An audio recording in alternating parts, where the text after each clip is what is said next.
president of Lebanon, and I had a great talk with both of them today. They're going to be having a ceasefire, and that'll include Hezbollah, and I think it could be number 10 for me. Mr. President, do you have any news regarding peace in Ukraine? Do you have any news regarding peace in Ukraine?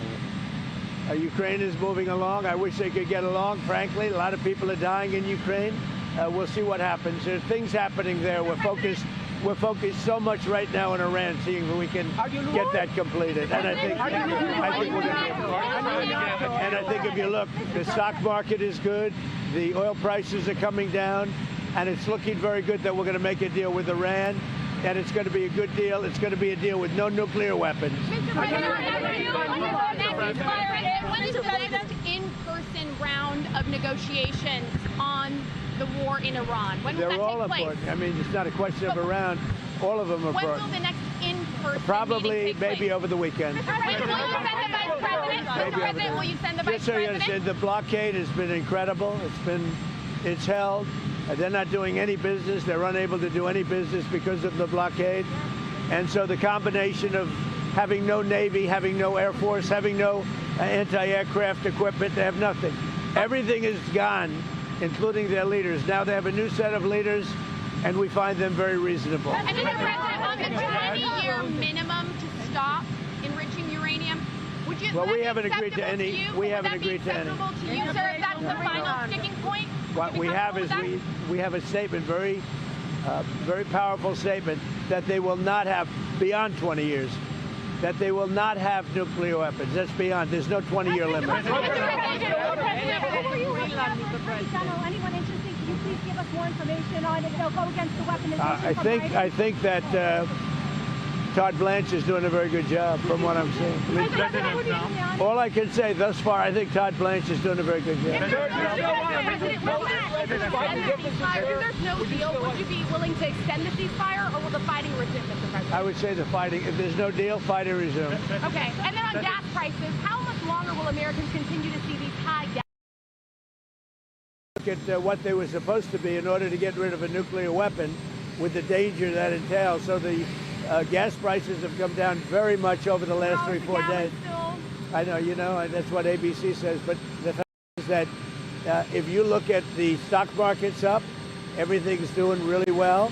And the big thing we have to do is we have to make sure that Iran does not have a nuclear weapon, because if they do, you want to talk about problems, you'd have problems. So very important is that Iran does not have a nuclear weapon, and they've agreed to that. Iran's agreed to that, and they've agreed to it very powerfully. They've agreed to give us back the nuclear dust that's way underground because of the attack we made with the B-2 bombers. So we have a lot of agreement with Iran, and I think something's going to happen very positive. Very complicated subject. It's. I don't think we're waiting. I think we're moving very fast. It could happen pretty quickly. Say it. How long you could sustain the blockade on the Strait of Hormuz? The what? How long you could keep the blockade on the Strait of Hormuz? We're doing very well with the blockade. It's very routine for us. The Navy is incredible. And I think the blockade is doing very well. It's no ship is even thinking about entering. No ship is going past our Navy. Why are you fighting with the Pope? And are you worried it's upsetting your... No, I don't. I have to do what's right. The Pope has to understand that. Very simple. I have nothing against the Pope. His brother's MAGA all the way. I like his brother, Louis. I'm not fighting with him. The Pope made a statement. He says Iran can have a nuclear weapon. I say Iran cannot have a nuclear weapon. And if the Pope looked at the 42,000 people that were killed over the last 2 or 3 months as a protester with no weapons, no nothing, I mean, you take a look at that. So I can disagree with the Pope. I have a right to disagree. I have a right to disagree with the Pope. What do you say to people who see that, who see your criticism of the... Look, nothing, I have no disagreement with the fact the Pope can say what he wants, and I want him to say what he wants, but I can disagree. I think that Iran cannot have a nuclear weapon. If they do, the whole world would be at jeopardy. The Middle East will be blown up and the whole world will be at jeopardy. We're very close to making a deal. That'll be a great thing. The Pope has to understand, Iran has killed more than 42,000 people over the last few months. Think of it, protesters without guns, without anything. They were totally unarmed protesters. The Pope has to understand that. This is the real world. It's a nasty world. But as far as the Pope and saying what he wants, he can do that. Now, I know the Pope's brother. He is a big MAGA person. He's got MAGA all over his house. His name is Louis. He's actually a great guy. And I'm sure the Pope is a great guy. I haven't met him. But I disagree with the Pope. If the Pope would allow Iran to have a nuclear weapon, you can't do that. There are people that are saying that the Pope is not. Anthony Mershak from MTD. No, not really. Anthony Mershak from MTD Lebanon. What? Anthony Mershak from MTD Lebanon. I would like to ask you regarding congratulations for the 10th war. Yeah, it's very exciting. With Lebanon, it's very exciting. I think we're going to have a deal. We're going to have a meeting, first time in 44 years. And Lebanon will be meeting with Israel, and they're probably going to do it at the White House. When do you think, President, when do you think they will? Over the next week or two. Or the next week, and do you think this agreement can reach? I do. I think without we're going Hezbollah I agreeing think to we the will have an agreement? agreement between Lebanon, and they're going to take care of Hezbollah. But they're going to be working on Hezbollah right now. But we'll have an agreement between Israel, very importantly, and Lebanon. Will you support our Lebanese army as well in I order would, to preserve I would, yeah. Hezbollah? Iran's going to Iran's going to execute. Has Hezbollah agreed to this ceasefire? I mean, how do you even? They're all agreeing. It's a very nice little package for about a week. And we're not going to have lots of bombs dropping. And we're going to see if we can make peace between Lebanon and Israel. And just report on the Pope, Mr. President, because there was a group of bishops that did put out a statement saying the Pope isn't merely exercising his opinion, he's preaching the gospel. I mean, what do you say to people that do this? Well, I as an want him attack to on preach the Catholic Church? gospel. I'm all about the gospel. But I also know that you cannot let a certain country, which is a very mean-spirited country, have a nuclear weapon. If they did, they would use it, and I think they'd use it quickly, and they would kill many millions of people. So, you know, the Pope could disagree with me on that, but certainly we're allowed to have that. I'm all about the gospel. I'm about it as much as anybody can be, but I can't allow, as President of the United States of America, I can't allow Iran to have a nuclear weapon. And here's the story. They won't have. They've already agreed not to have. That's good news, and I think the Pope will be very happy. Iran's going to execute 4 more people, including a woman. The Federal Reserve should wait and see about this Iran war before lowering interest rates. Do you agree with that? No, I don't agree. I think we should have lower interest rates. Iran's going to execute 4 more protesters, reportedly, including the first woman protester. What do you tell Iran? Well, tell that to the Pope.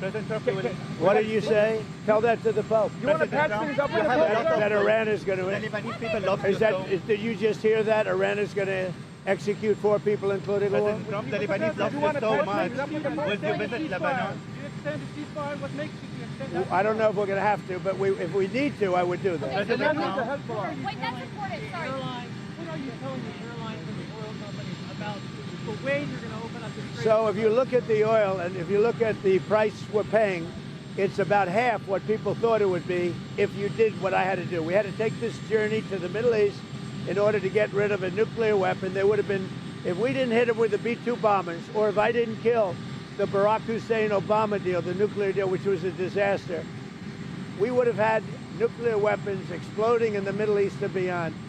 I believe I've been able to stop that. I think we have a very successful negotiation going on right now, and I think it'll be, if it happens, it'll be announced fairly soon, and that'll give us free oil, free Hormuz Strait, everything will be nice, and I think your oil price will go down to lower than what it was before, and I think a lot of good things will happen. The Lebanese love you so much. Just for clarity, you're willing to extend the ceasefire period? Well, we'll see. I don't know that we'll have President, the to. Lebanese, Ideally, we'll, but if I needed to, I the would. Lebanese people love you so much. What do you say? The Lebanese people love you so much. What's your message for them? And you will visit Lebanon after this deal? I will do that. At the right time, I would certainly go there. You think this war in Ukraine, you know, Putin doesn't want to stop it apparently. He keeps bombing Ukraine. You think this war has the potential to go on for years more? Well, it should have never started.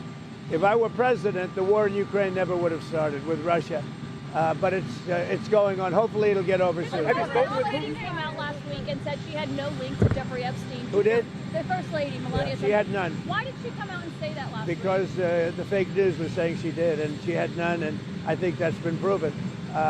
It bothered her that the fake news was being fake news. That's all. She just wanted to clarify. Are you surprised? Who's taking care of Hezbollah? Do you think that they are destroying the deal that we are trying to make? We're going to see how it all works out, but they'll be working and coordinating. If you know Lebanon, right? So they'll be working with Hezbollah. If they fire Jay still Powell, interested in acquiring Iranian oil? What? Are you still interested in acquiring Iranian oil after? Well, we'll see. I mean, we have a very good relationship with Iran right now, as hard as it is to believe. And I think it's a combination of about 4 weeks of bombing and a very powerful blockade. The blockade is maybe more powerful than the bombing, if you want to know the truth. Are you going to make the Arab countries pay a portion of all of the costs? I think they'll make that. I think they're going to make that contribution. I think the Arab countries, because we've done a lot, I think they'd make a contribution toward the cost.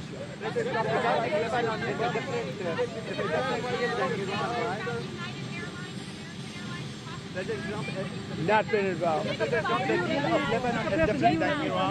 assets without any condition if you make a deal? We're going to see what happens, but I think we're very close to making a deal with Iran. You'll be the first to know, but I think we have a chance. And if that happens, oil goes way down, prices go way down, inflation goes way down, and you're going to have, much more importantly than even that, you won't have nuclear holocaust. talks happening now? What talks happened, Mr. President?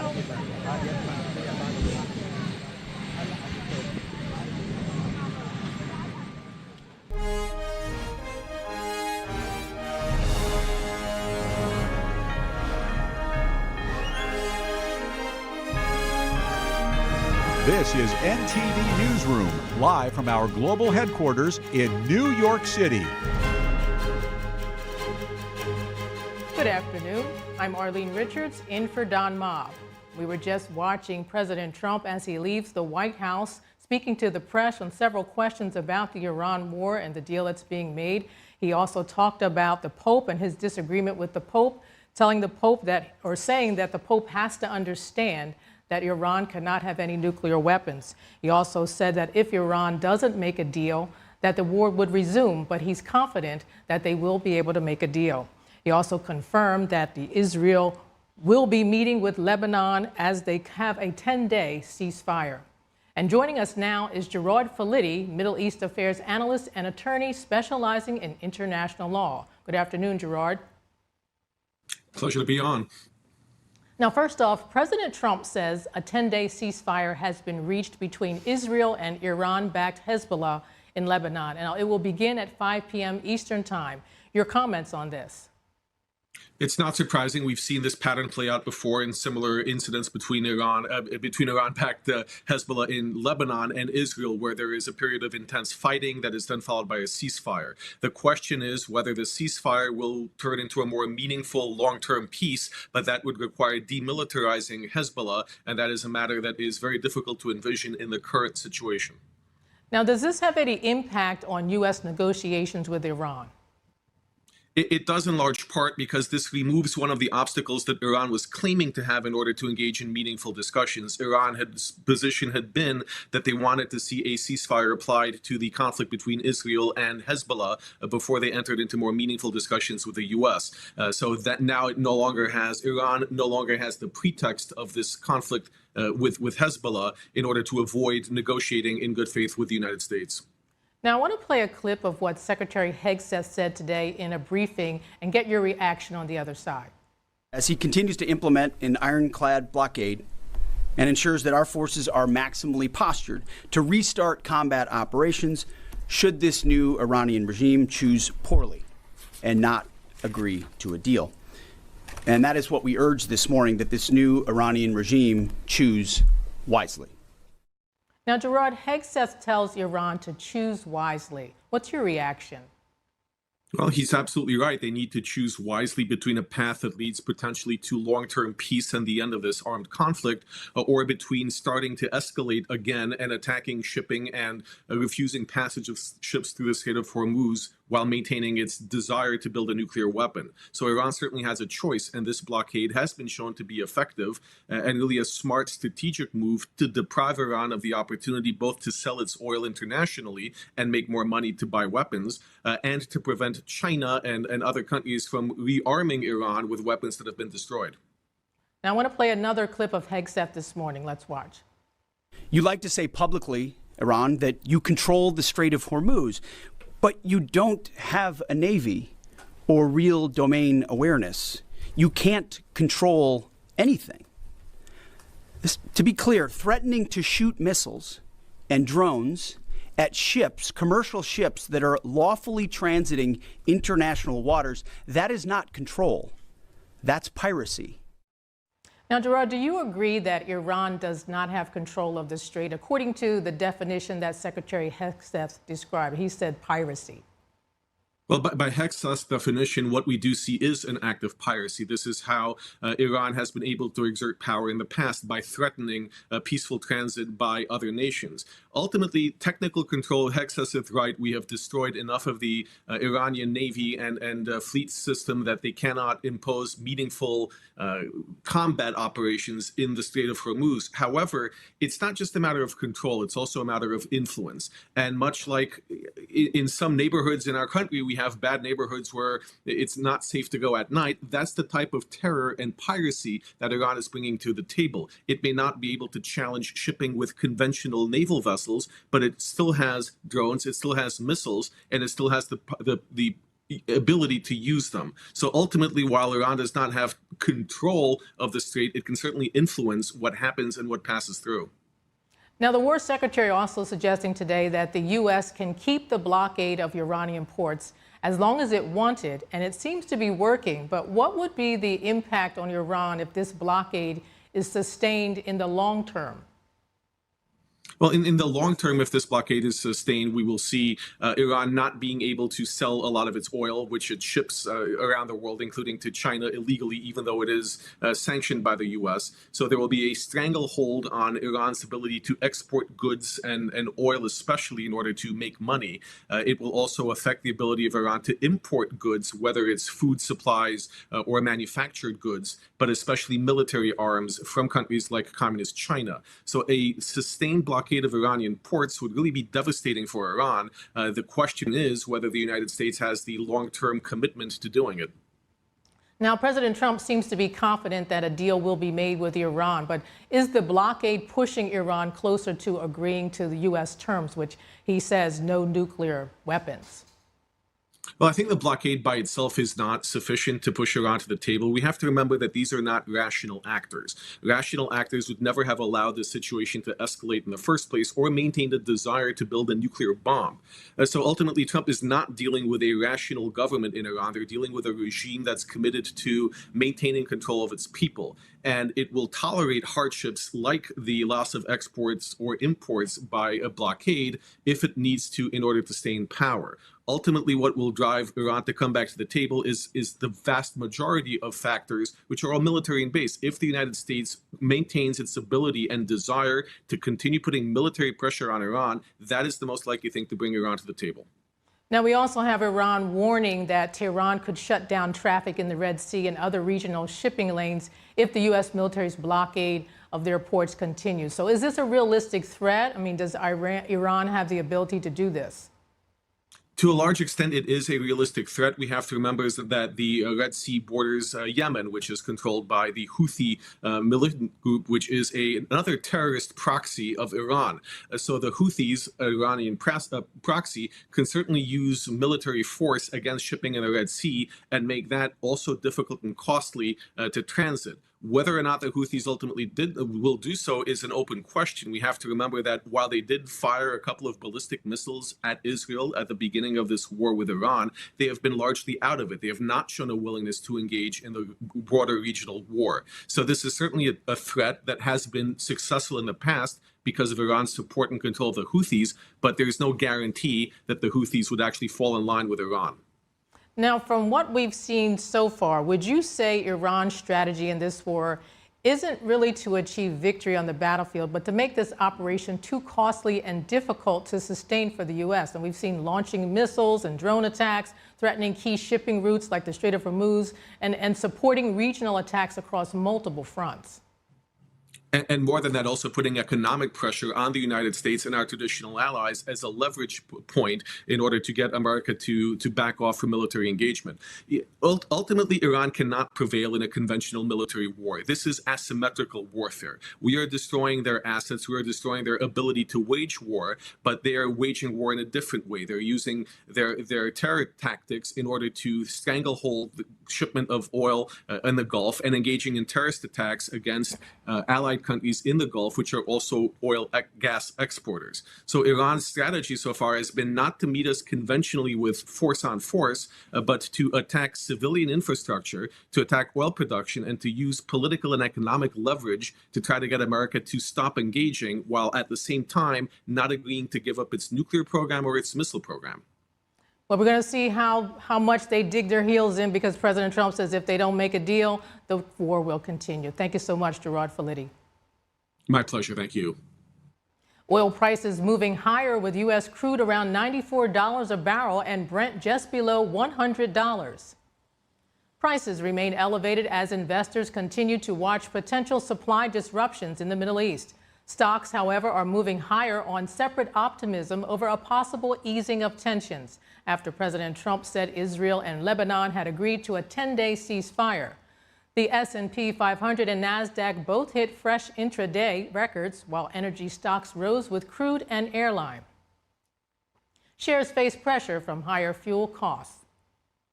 Europe is feeling the effect as traffic through the Strait of Hormuz remains heavily restricted. The head of the International Energy Agency said the continent was facing an energy crisis as a limited number of oil tankers passed through the waterway. We are in Europe, we have maybe 6 weeks or so jet fuel left. If we are not able to open the Strait of Hormuz, if the refineries as a result will start to work, I can tell you soon we will hear the news that some of the flights from city A to city B might be cancelled as a result of lack of jet fuel. The Energy Agency's director said some countries will feel the energy pinch more than others. Nations such as Japan, Korea, India, China, Pakistan, and Bangladesh receive a large amount of their oil and gas from the Middle East. Typically, 20% of the world's oil passes through the strait. Meanwhile, Europe was seeing record imports of jet fuel from the United States. The continent depends on the Middle East for nearly 75% of its jet fuel imports. Weaponization of the Justice Department against pro-life activists under the Biden administration. Acting Attorney General Todd Blanche delves into a new report on the controversy. Health Secretary Robert F. Kennedy Jr. is testifying before House lawmakers today about his department's budget. Heated exchange between the secretary and lawmakers this morning on his vaccine messaging. That and more after the break.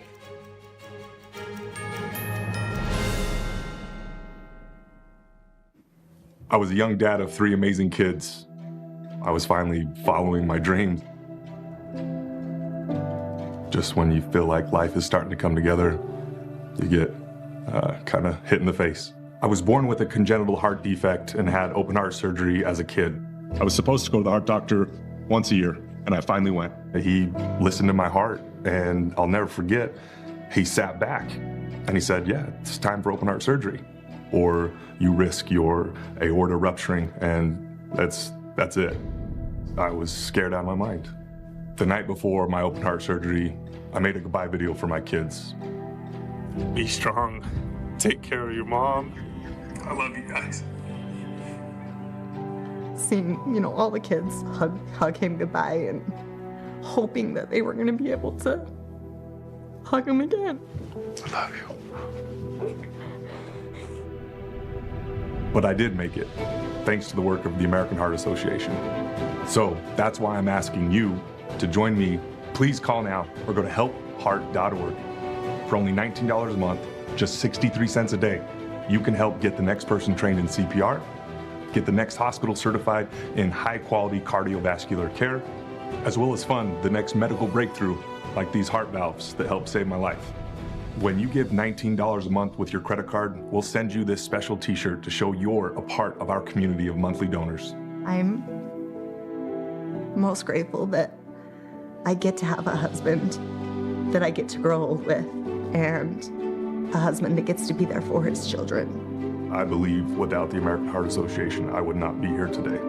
If this can happen to me, it can happen to you, it can happen to anybody. Your donation can literally help save a life. Please call the number on your screen or go to helpheart.org now to become a monthly donor. Introducing the QuestWise Soothing Herbal Eye Patches. It comes with 30 pairs and can be used to help combat tired and strained eyes.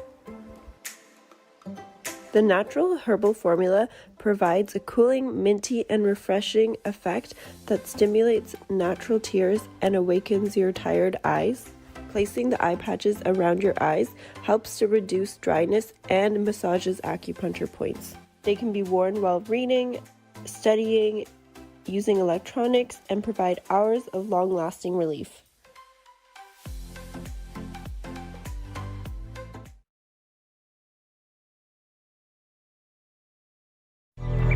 When they learn something new and you can just see in their faces, it's such an incredible moment. It's those moments that are my favorite.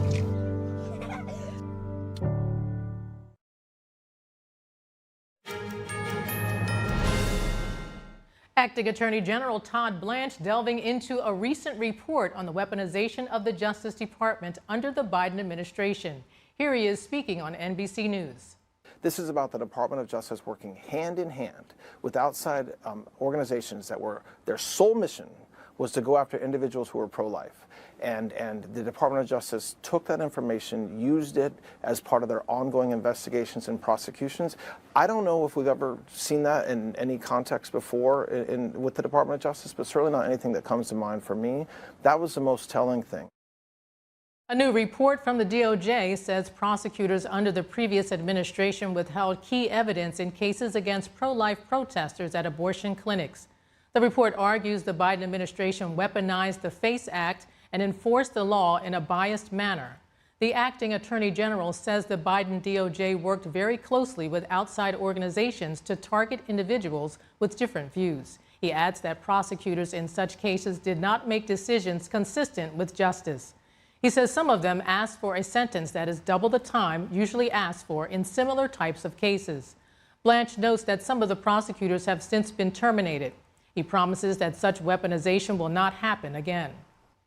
HHS Secretary Robert F. Kennedy Jr. is testifying before the House Ways and Means Committee on his department's budget.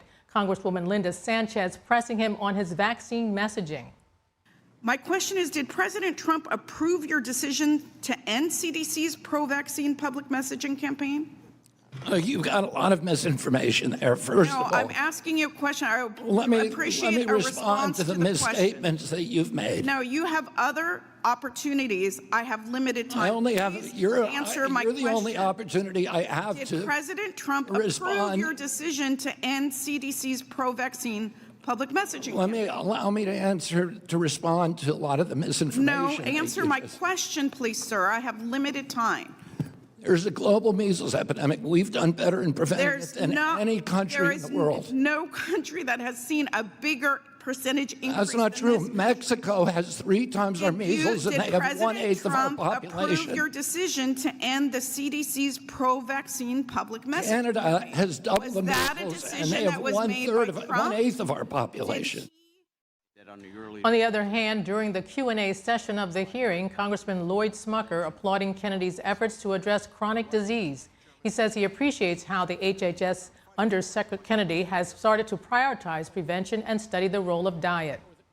I've been working on and plan to introduce actually this afternoon a bipartisan bill that would test a bundled payment that provides certain chronically ill patients with a comprehensive package, access to healthy produce, nutrition counseling, remote monitoring, with the goal of preventing disease progression and reducing avoidable health care costs. Just like to get your reaction to that and love to have the continued support of the department for a policy like this. I mean, we have the highest chronic disease burden in the world. The congressman was talking about the deaths from infectious disease, which are a couple of thousand a year. 90% of the people who die, the 3 million people who die in this country, die of chronic disease, and nobody's paying attention to this. And all of these members have ignored this for as long as they've been in office. This is the real threat to American health. In fact, during COVID, we had the highest death rate of any country in the world. And when you ask CDC, why is that true? They say, well, it's because we're the sickest population. The average American who died from COVID had 3.8 chronic disease. Well, what was killing them, COVID or the chronic disease? You have to understand chronic disease, infectious disease has a very hard time killing a healthy person. It kills people with chronic disease. Other issues discussed during the hearing include Affordable Care Act, broker fraud, new dietary guidelines, ultra-processed food, microplastics, measles outbreaks among children, and reports of potential mismanagement at the FDA. Voters in northern New Jersey are heading to the polls today to choose a new member of Congress in a closely watched special election. Democrat Ana Lilia Mejia is favored over Republican Joe Hathaway. They're vying to fill the seat left vacant by Democrat Mikey Sherrill, who was elected governor last November. Mejia has significantly outraised Hathaway, bringing in over $1 million, more than double his total. The district has leaned Democratic in recent elections. In 2024, Sherrill won re-election by almost 15 points. If Mejia wins today, Republicans' narrow House majority would shrink even further. The race comes amid recent shakeups in Congress, including 2 resignations and a newly sworn-in Republican lawmaker. A federal judge is allowing President Trump to proceed with construction of a bunker at the site of President Trump's White House ballroom project. The same judge halted construction of the $400 million endeavor. Last month, District Judge Richard Leon ruled that the project couldn't proceed without congressional approval. Leon has stayed his latest decision for another week, giving the Trump administration an opportunity to request review by the Supreme Court. The National Trust for Historic Preservation sued to stop the project in December. Leon's ruling comes after an appeals court instructed him to reconsider the possible national security implications of stopping construction. The Trump administration has argued that the project includes critical security features to counter threats, such as drones and ballistic missiles. President Trump has signed a series of pipeline permits. One is for oil transport between the United States and Canada. The White House says 4 permits were issued, including approval for a new pipeline project in North Dakota. Additional permits renewed operating authority for existing cross-border lines. The approvals cover the transport of crude oil and a wide range of petroleum products, including gasoline, diesel, and jet fuel. Officials say the move is part of a broader push to expand domestic and cross-border energy infrastructure. This as the administration works to boost production and lower energy costs. The permits also come as the U.S. and Canada continue trade talks, signaling ongoing energy cooperation despite tensions over tariffs. And coming up, China expert Bradley Thayer joins us to discuss potential national security risks after a Chinese satellite company allegedly helped Iran to target American troops in the Middle East.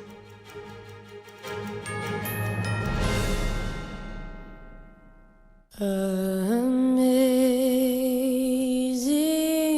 grace, how sweet the sound that saved a wretch like me.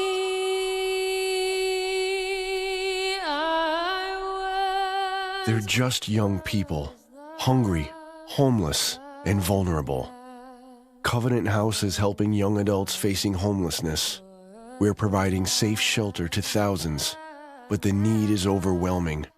Please call or go online now. With your gift of $19 a month, we'll send you this blanket as a reminder of the comfort your gift provides a young person tonight. You'll provide safe shelter, hot meals, and medical care.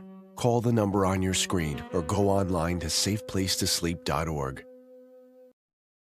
Shenyun Creations, the streaming platform from Shenyun, featuring world-class dance, past programs, and all original music.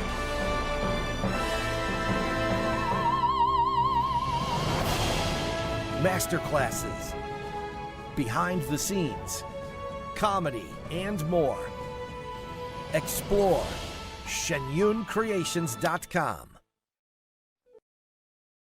According to ancient Chinese medicine, purslane is considered a medicinal herb and is used to help lower cholesterol, improve vascular functions, and prevent diabetes. Perilla seeds can nourish the lungs and spleen. It is used to treat asthma and improve pulmonary functions. Puritang green vegetable omega-3 is made from purslane and perilla seeds from Hwangmae Mountain in South Korea. It contains over 90% of omega-3, 6, 7, and 9, the highest concentration possible without chemical additives. The soft gel is made of natural seaweed. It is 100% organic and vegan. Both adults and children can take it with peace of mind. Ancient recipes were passed down from heaven to bring prosperity and longevity. Puritang green vegetable omega-3. Looking to refresh the style in your house? Come to Mathis Home during the Spring Style event and see hundreds of options for your perfect living room. Take a look at this sectional. We can help you build it into the style you want. From sleek and modern to something more eclectic to an updated traditional look. You can also reconfigure it just by adding or removing pieces. The sofa version is a great value at just $12.89. Come find the look that's right for you at your furniture superstore, Mathis Home.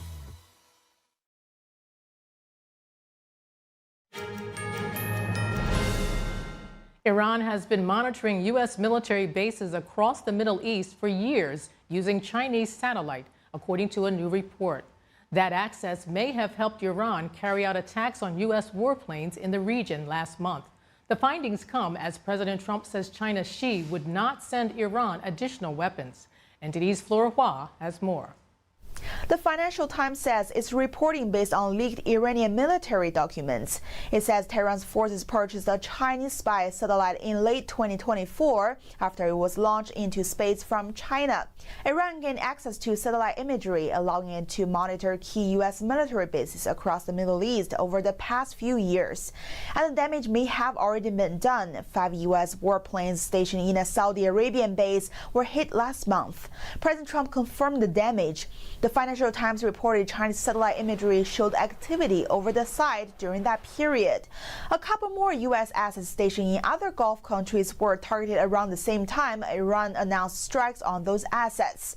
Other U.S. assets that have not been attacked by Iran now face greater risks. The report says this Chinese satellite significantly outperformed Iran's most advanced military satellite. It is capable of identifying objects ranging from aircraft to infrastructure. The report notes the satellite was built and launched by a company tied to the Chinese military. This comes after reports circulating that China is secretly preparing additional air defense systems for Iran.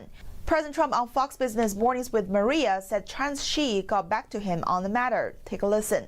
I mean, you're seeing it all over the place to Iran, that China's Did he say he's giving them? Yeah, and I wrote him a letter asking him not to do that. And he wrote me a letter saying that essentially he's not doing that. We are expected to see a Trump-Xi summit in mid-May in Beijing, where they're likely to cover topics including Taiwan, the Iran war, and trade. Flora Hua, NTD News. Sensitive U.S. military locations in the Middle East may have been revealed by commercial satellite images before an Iranian attack that injured American troops. This is according to a letter obtained by NTD from House Select Committee on China Chairman John Molinar. Joining us now is Bradley Thayer, founding member of the Committee on Present Danger, China, and co-author of the book Understanding the China Threat. He's also the Director of China Policy at the Center for Security Policy. Good afternoon, Bradley. Good afternoon. Now, what is your concern level here? I want to get this from you. Could commercial satellite imagery be exposing sensitive U.S. military positions to adversaries? Well, it certainly could. The satellite that was referenced in the report as well as other Iranian satellites, would be conducting missions to collect intelligence, surveillance, and reconnaissance of U.S. bases in the region and allied bases as well. So it's alarming, of course, that they have that capability. And certainly those capabilities inform their ability to hit U.S. and allied bases accurately during this conflict. In addition, the other aid that Communist China has provided to Iran is equally alarming. There have been reports, as you noted, that advanced surface-to-air missiles that are man-portable, so-called man-pads, were provided by Communist China to Iran. And there were additional reports that said that China has provided ballistic missile fuel and oxidizer for Iranian. Communist China provided fuel and oxidizers for Iran's liquid fuel ballistic missiles to attack the U.S. Military and allies in the region. So it's quite alarming. Now, going back to this letter from Moulinar, it was a Chinese firm that published detailed satellite images showing U.S. bases, aircraft types, and locations. So is it likely this was the actions of an individual company, or do you think there was a connection to the Chinese state?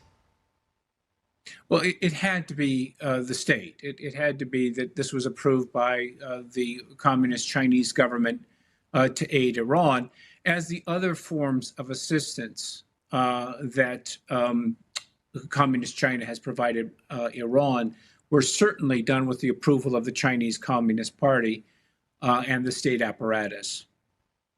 So what vulnerabilities in U.S. national security does this situation expose when it comes to China? Well, it shows, of course, that Communist China aids U.S. enemies, that Communist China itself is an enemy, and that it aids U.S. enemies, Iran in this instance, who are using those capabilities to kill or wound or thwart the activities of course, U.S. service members in the region. So that compels, to my mind, a response that President Trump must give to President Xi. You referenced, of course, that he wrote the letter that was revealed yesterday to President Xi, and that President Xi has responded. I would expect that President Trump will follow up on this issue when they meet, when Xi Jinping and President Donald Trump meet in mid-May of next month. Now, do you think that companies like this should cooperate in limiting access to commercial satellite imagery during wartime? I mean, are they obligated to do that? Well, indeed they should, the commercial satellite networks. And I think we've had cooperation from many based in the United States and elsewhere. But of course, Communist China is opposed to is an enemy of the United States. So they're using, again, with a cutout, saying that it may be the firm which is providing this. But in reality, that just doesn't hold water, given the nature of the Chinese Communist state. So we should expect, again, there has been cooperation. China will thwart that when the U.S. military is involved because of the opposition between Communist China and the United States.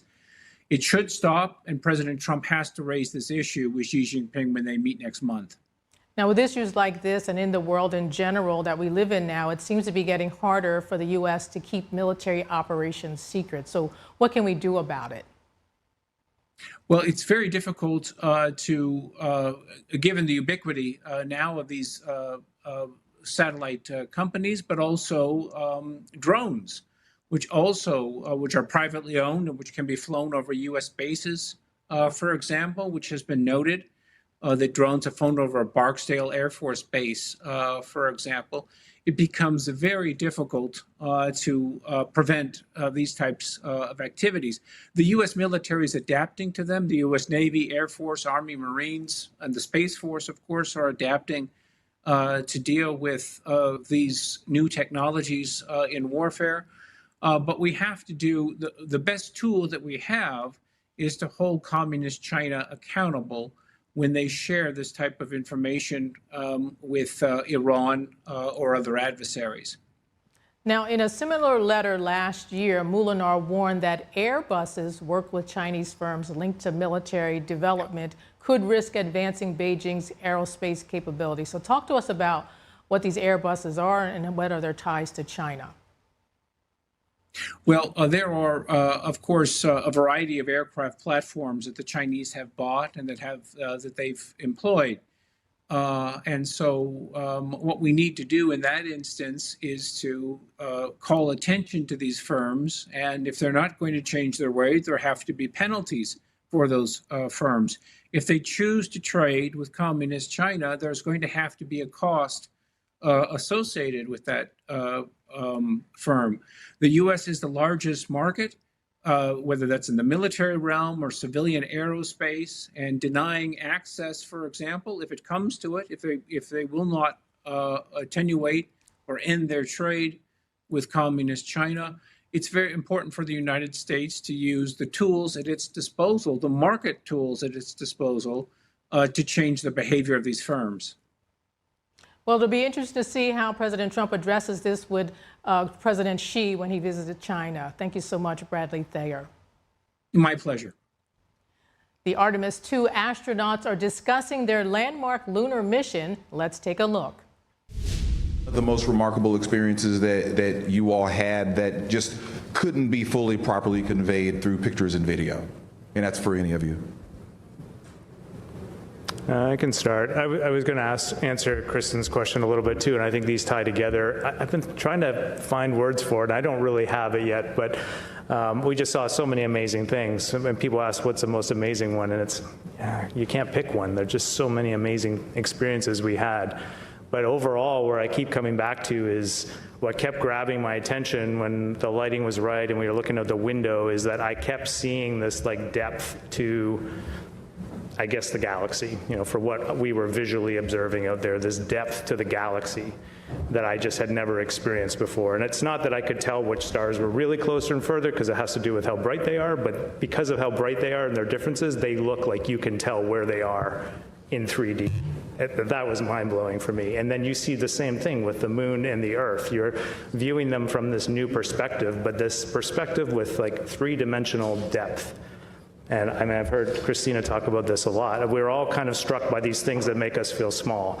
And that the sense I had was this sense of fragility and feeling small, infinitesimally small. But yet, this very powerful feeling as a human being, like as a group. And that is what, to me, is what I would try to share. I saw it in all these sites over and over again. I kept seeing that same thing and that same feeling. Small and powerless, but yet powerful together. Beautiful. Okay, we'll head over to our phone bridge. Our next question is from Nell Greenfield with NPR. Hey, welcome back, everybody. Tell me about your sleep. Have you been having any dreams of the moon? And if so, what have the dreams been like? I can take this one. I've got a couple things I can say on that. One, been sleeping great since we got back. We are tired, so I think our bodies were ready to accept any time zone of sleep that we offered it. And what I've noticed, which is completely different from my first flight, and surprisingly so, since my first flight was so long, is every time I've been waking up, or in the first few days, I thought I was floating. 100%. I truly thought I was floating, and I had to convince myself I wasn't. And even after 328 days in space on my previous mission, I never did the thing where you think something will float in front of you. I've done that on this return for some reason. I put a shirt in the air and it went, it actually surprised me. And so that's been the real thing, which I've welcomed, because space sleep is the best sleep ever. It's so peaceful, it's so comfortable.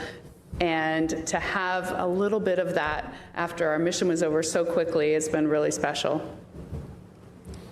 Our next question. I'll just tell a little funny thing, because I think you'll get a kick out of it. I sleep a lot better now because I don't have Reed underneath me kicking me. Oh, come on.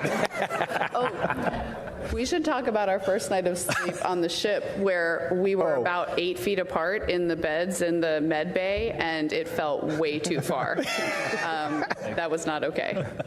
I heard Christina say, hey, can we open up these curtains and pull all the beds together? Because you guys are way too far away. Way too far away. Okay, our next question is from Lauren Grush with Bloomberg. Hi, so good to talk to all of you, and congratulations on a successful mission. Obviously, from our perspective, it's a relatively smooth flight, but there were various moments where sensor readings would indicate an issue. There's also an issue with extra leaking from the valves on the helium pressure system that was brought up a few times. I'm wondering if there were any moments throughout the mission where you felt concerned from a safety standpoint, or did you feel like it was fairly smooth from your perspective? I might be taking one. Well, I might be a bit more dramatic than some of my crewmates, so usually they do a good job of keeping the boy with a lot of hyperbole grounded. But when you look down at your display and you can see 212,000 miles and the miles are increasing, I mean, that your awareness is heightened the whole time. I feel like it was, I was looking at all four of us. I was looking at myself reflecting as well every day, and I was just looking for signs of agitation or signs of stress or signs of anxiety or tension. In fact, I think one day we were in the med kit and we found some medication for that purpose. And we were like, wow, I just can't even imagine taking that. Like we were really good. We were really, really good and really supportive of each other. But you always know in the back of your head that something could go wrong. And I think that just builds a little bit of anxiety. And you're right, we did have, we had some pressure leaking through our PCA assembly, which I'm sure we'll talk more about in post-flight. We had some vent line issues on the toilet that were a little bit problematic for us on the primary vent line. And then we had a few cautions and warnings that came up from time to time. And those they always get your attention. We had a smoke detector go off on the next to last day. I mean, you want to get somebody's attention really quick? Make the fire alarm go off in your spacecraft when you're still about 80,000 miles from home. And that starts off an automated sequence of shutting down the ventilation and the power system. And that was, it was tense. It wasn't scary, but it was tense for a few minutes until we got things reconfigured. But the thing that we drilled into our heads before we launched is no fast hands. Let's evaluate this machine. Let's see what the machine is telling us. Let's see what Houston is telling us. And then let's come to an integrated decision. But nothing had to happen quick. And this machine, I was talking to our program manager last night on the phone for just a minute, Howard Hugh, and there are always things we need to improve. Always. There are ways we need to do better living in space. There's way this machine needs to be improved. But my own personal opinion, they could put the Artemis II Orion on the Space Launch System tomorrow and launch it, and the crew would be in great shape. So this vehicle really handled very well.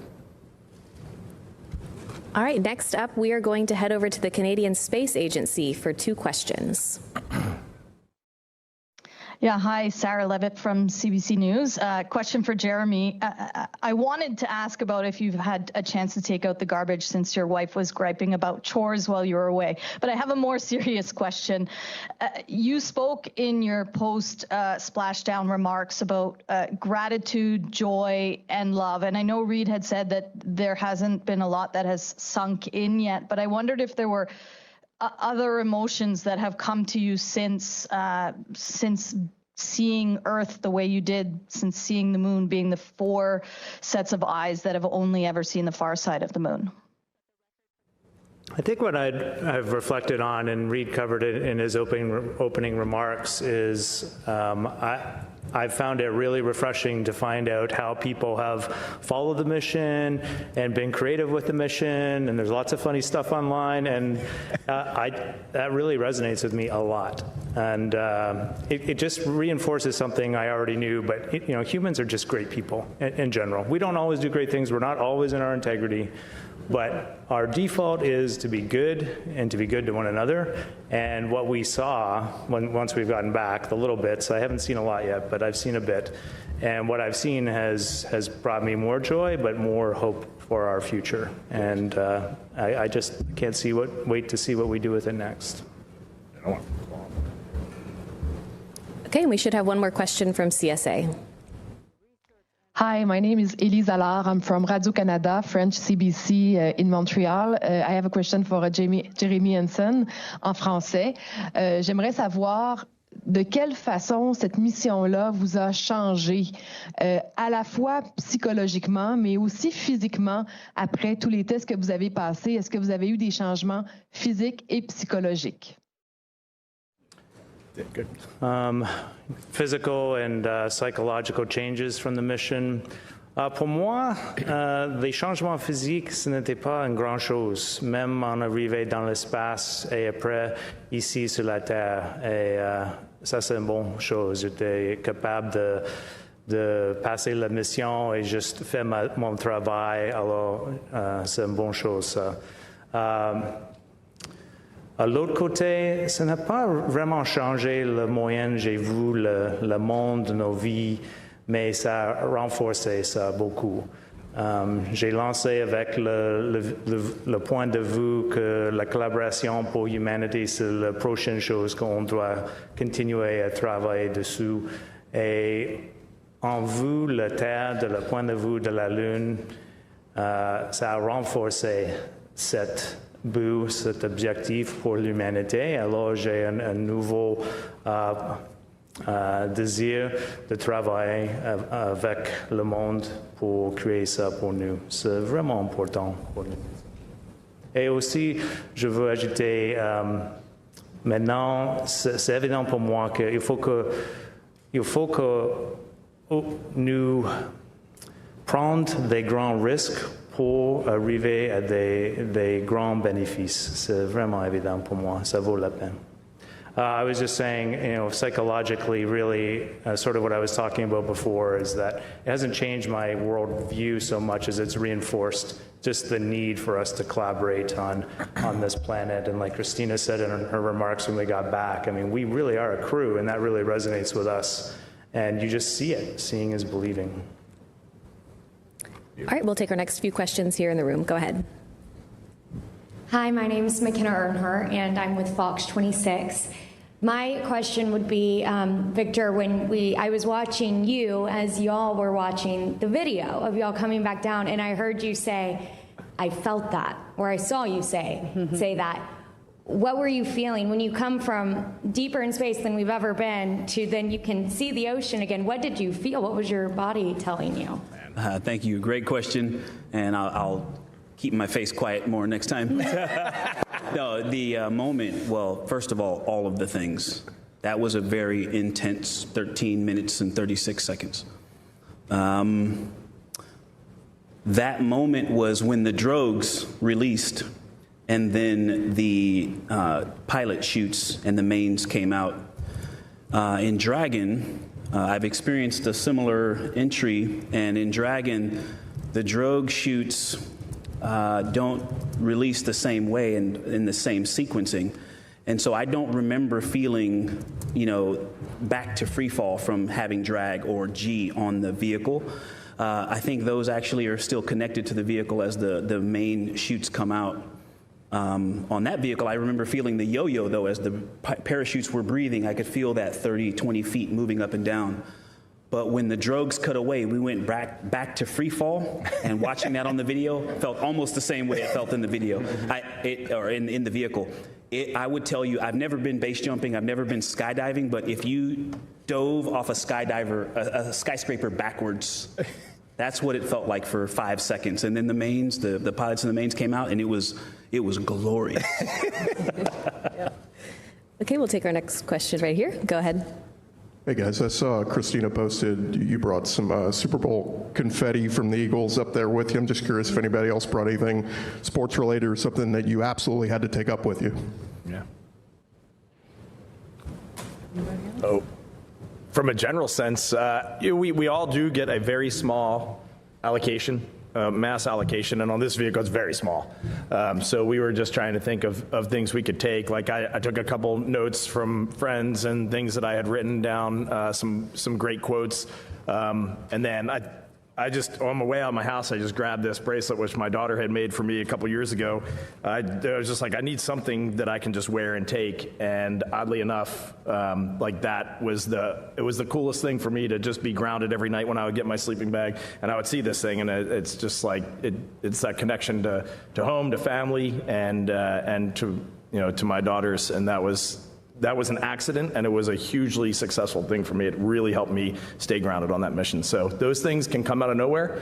Things that were so important to you when you launch can be less important in space, and things that were just an afterthought in space can become the absolute most important thing that you can possibly take. So I think overall we did a pretty good job with that. And I've said it before, but just listening to them communicate with their families on those tiny little moments that we got to communicate with our families. We each got 2 chances to call. And for me, that's one of the most lasting impacts of this mission, was listening to your friend and crewmate go into this other world with this headset on for 15 minutes and giggle and laugh, and every one of us cried. I mean, nobody didn't get through those things without crying.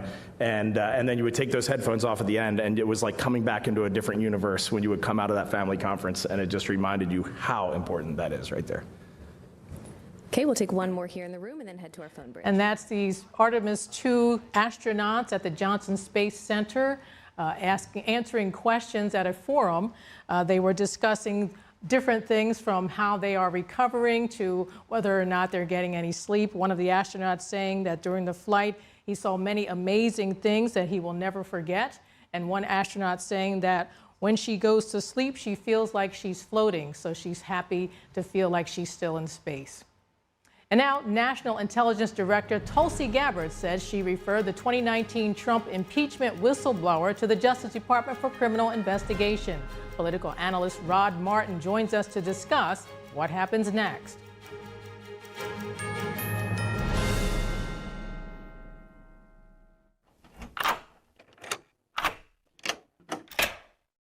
I'm Jonathan Lawson. If you're 50 to 85, please listen closely. The lock I want to talk to you about isn't the one on your door. It's a rate lock for your life insurance that guarantees that once you're insured, your rate can never go up at any time for any reason. Many policies you see don't have one, but you can get a lifetime rate lock from Colonial Penn. This plan was designed for people on a fixed income with coverage options that start at $9.95 a month. That's less than 35 cents a day. Your rate is locked in for life. Coverage can never be canceled, and your acceptance is guaranteed. You cannot be turned down because of your health. See for yourself. Call for an information kit and gift. Both are free with no obligation. Call 1-800-624-6556 for your free information and your free gift. That's 1-800-624-6556. 1-800-624-6556. Call now. What if kids in America didn't have to go to bed hungry tonight? What if our moms, dads, and grandparents could put healthy food on the table